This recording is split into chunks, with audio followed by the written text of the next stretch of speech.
بسم اللہ الرحمن الرحیم۔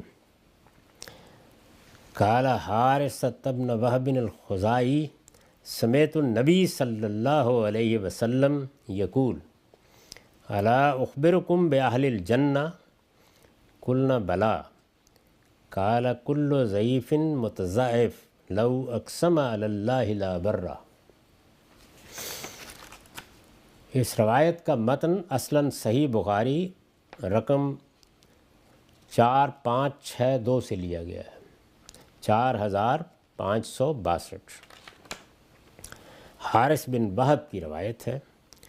ان کا بیان ہے کہ میں نے رسول اللہ صلی اللہ علیہ وسلم کو سنا کہ آپ نے فرمایا میں تمہیں بتاؤں کہ جنت کے لوگ کون ہیں۔ یہ رسالت مآب صلی اللہ علیہ وسلم کا عام انداز تھا، یعنی قرآن مجید نے جو ہدایات دی ہیں، جو ہمارے سامنے دین کی تصویر رکھی ہے، جو مبادی اور اصول بیان کیے ہیں، ان کو ذہن نشین کرانے کے لیے گاہے گاہے آپ اس طرح سوال کرتے، پھر لوگوں کو اس کا جواب دیتے، اور اس میں مختلف پہلوؤں سے بات کو واضح کیا جاتا۔ یہ جو راوی حضرات ہیں، ظاہر ہے کہ بات کتنی ہوئی، کتنی دیر تک ہوئی، کیا کیا باتیں کہی گئیں، کس سیاق میں ہوئی، بالعموم اس کو بیان نہیں کرتے۔ یعنی ایسا بھی ہوتا ہے کہ کبھی پورا واقعہ سنا دیتے ہیں، لیکن عام طور پر وہ جو بات ہوتی ہے، جس بات نے ان کو متاثر کیا ہوتا ہے، یا وہ رسالت مآب صلی اللہ علیہ وسلم سے اس کو سن کر سمجھتے ہیں کسی حقیقت کی نشاندہی ہوئی ہے، کسی چیز کا فہم بہتر ہوا ہے، تو وہ ایک ٹکڑا بیان کر دیتے ہیں۔ ایسی چیزوں کو سننے کے بعد ہمیشہ ان کو قرآن مجید کے مجموعی نظام میں رکھ کر دیکھنا چاہیے، یعنی قرآن نے کیا بات کہی ہے، قرآن مجید نے کیا حدود متعین کیے ہیں، ان سب میں رکھ کے جب دیکھتے ہیں تو پھر ان کا صحیح پہلو واضح ہو جاتا ہے۔ تو رسالت مآب صلی اللہ علیہ وسلم نے یہ بیان کرتے ہیں کہ کسی مجلس میں یہ پوچھا کہ میں تمہیں بتاؤں کہ جنت کے لوگ کون ہیں۔ ہم نے عرض کیا کیوں نہیں یا رسول اللہ۔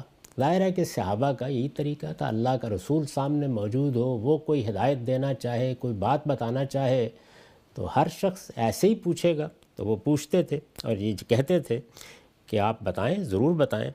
آپ نے فرمایا سب بے نوا، عاجزی کرنے والے، کہ اگر اللہ کے بھروسے پر قسم کھا بیٹھیں تو اللہ اسے پورا کر دے۔ بے نوا عاجزی کرنے والے، یہ جو صفات ہیں یہ عام طور پر ان لوگوں میں ہوتی ہیں کہ جن کے پاس برتری ظاہر کرنے کے لیے کوئی اسباب نہیں ہوتے، یعنی غربت ہے، تنگی ہے، پستی میں پڑے ہوئے ہیں، مزدوری کر رہے ہیں، کھیتوں میں کام کر رہے ہیں۔ بہت بڑی تعداد اگر غور کیجئے تو انہی لوگوں کی۔ یہ خیال کیا جاتا ہے کہ جن لوگوں کے پاس بہت مال ہے، بہت دولت ہے، وہ بڑے عالم ہیں، بڑے سائنسدان ہیں، دنیا میں ان کا بڑا مقام ہے، اللہ کے ہاں بھی انہی کا مقام ہوگا۔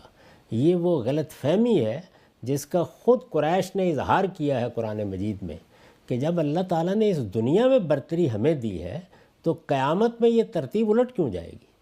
تو ان برتر لوگوں کے مقابلے میں بعض اوقات پیغمبر بتاتے ہیں کہ اللہ کی جنت میں وہ لوگ منتخب کیے جائیں گے کہ اگرچہ یہاں بہت غربت میں تھے، اگرچہ یہاں بڑی مسکینی میں تھے، لیکن انہوں نے وہ عاجزی اختیار کی اپنے رب کے سامنے، جو دین کی حقیقت ہے۔ دین کی حقیقت کیا ہے؟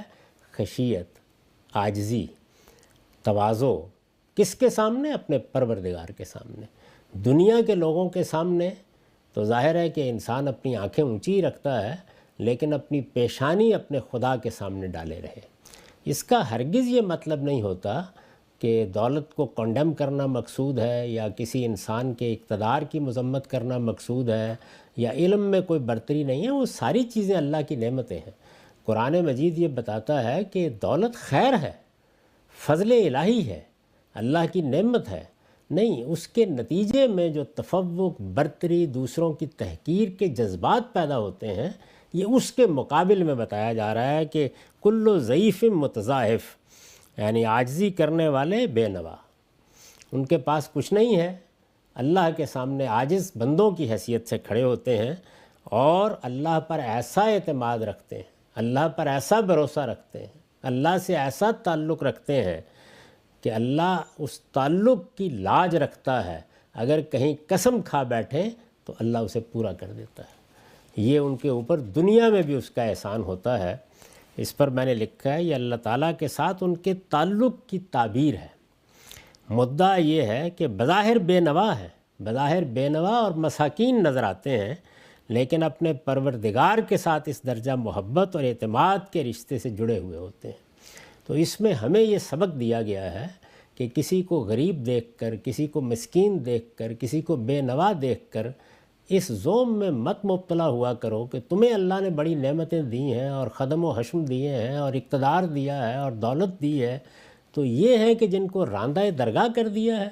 تم کیا جانتے ہو کہ وہ غریب، وہ بے نوا، وہ کہیں ریڑھی لگا کے اپنی روٹی کمانے والا، وہ مزدوری کرنے والا اپنے رب سے کیسا تعلق رکھتا ہے؟ تو ان کے بارے میں متنبہ رہو۔ جنت میں دولت نہیں دیکھی جائے گی، اقتدار نہیں دیکھا جائے گا، علم نہیں دیکھا جائے گا، یہ چیزیں بے معنی ہو جائیں گی وہاں۔ اصل چیز جو دیکھی جائے گی وہ یہ ہے کہ جو کچھ پروردگار نے تمہیں دیا، کیا تم نے اپنے پروردگار کی خوشنودی کے لیے وہ حق ادا کیا جو اس سے متعلق تھا؟ دولت ملی تو اس کو اللہ کی امانت سمجھا اور غریبوں اور بے نواؤں کی طرف اس کا رخ کیے رکھا۔ علم دیا تو اس علم کے نتیجے میں نہ فتوے لگائے، نہ لوگوں کی تضلیل تفسیق کی، نہ اپنے آپ کو بڑا سمجھا، نہ ہمچو ما دیگرے نیست کے ذوم میں مبتلا ہوئے، بلکہ عاجزی کے ساتھ ایک طالب علم کے طور پر اس علم کو لوگوں تک پہنچاتے رہے۔ اپنے آپ کو ایک خادم کی جگہ پہ رکھا یا اپنی مشیخت قائم کرنے کی جدوجہد کی۔ اقتدار دیا تو کیا اس اقتدار میں لوگوں کے لیے عدل کے پیامبر بنے؟ اگر یہ چیزیں نہیں اختیار کیں تو وہ بے نوا لوگ کہ جن کے پاس کچھ بھی نہیں ہے وہ تم سے کہیں آگے ہوں گے۔ تو یہ در حقیقت درس ہے، لیکن چونکہ اس میں بات پورے پس منظر سے بیان نہیں ہوتی، تو بعض اوقات لوگ خیال کرتے ہیں کہ دیکھیے جی اس کے نتیجے میں تو گویا دولت کی مذمت ہو گئی۔ تو قرآن مجید نے پوری طرح یہ بتا دیا کہ علم ہے، اقتدار ہے، حسن ہے، دولت ہے، سب اللہ کی نعمتیں ہیں، بڑی نعمتیں ہیں، یہ خیر ہے، فضل اللہ ہے، لیکن یہ اسی وقت اللہ کا فضل اور خیر بنے گا نتیجے کے لحاظ سے جب انسان ان کا حق ادا کرے گا۔ یعنی ان سے متعلق جو ذمہ داری اللہ تعالیٰ نے ڈالی ہے، اگر اس ذمہ داری کا احساس نہیں کیا، وہ حقوق ادا نہیں کیے، دوسروں کے معاملے میں تفوق اور برتری کی نفسیات ایسی غالب آ گئی کہ تحقیر اور تذلیل اور استہزاء کے سوا کچھ نہیں نکلا۔ یہ دیکھا ہے آپ نے کس طرح کے واقعات ہوتے ہیں۔ گھروں میں بچیاں کام کرنے کے لیے آتی ہیں اور پھر اس کے بعد وہ زخمی ہوئی پڑی ہوتی ہیں، یعنی ان کو پھر اٹھا کے ہسپتالوں میں لے جانا پڑتا ہے۔ میجسٹریٹ ہوتے ہیں، جج ہوتے ہیں، بڑے افسر ہوتے ہیں، لیکن اپنے طمطراق کے سامنے اس غریب بچی یا بچے کے اوپر ظلم توڑتے ہیں، ستم کرتے ہیں اور ان کو ذرہ برابر خیال نہیں ہوتا۔ تو انسان جب انسانوں کے ساتھ معاملہ کرتا ہے تو سڑک پر چلتے ہوئے، منڈی میں بیٹھے ہوئے، گھر میں رہتے ہوئے، اصل میں اس کے ایمان کا، اس کے اخلاق کا، اس کے اندر کی برتری کا اظہار اس وقت ہوتا ہے جب بے نوا اور غریب لوگ اور جو نیچے پڑے ہوئے لوگ ہیں ان کو کتنی عزت دیتا ہے وہ۔ یہ عزت اگر نہیں وہ دے پاتا تو اس کا مطلب یہ ہے کہ اس کے اندر خناس بھرا ہوا ہے، دولت نہیں ہے، اقتدار نہیں ہے، علم نہیں ہے، کوئی اور چیز آ گئی ہے۔ تو اللہ تعالیٰ یہ کہتے ہیں کہ تم کیا جانتے ہو کہ ان غریبوں کے پاس کیا کچھ موجود ہے؟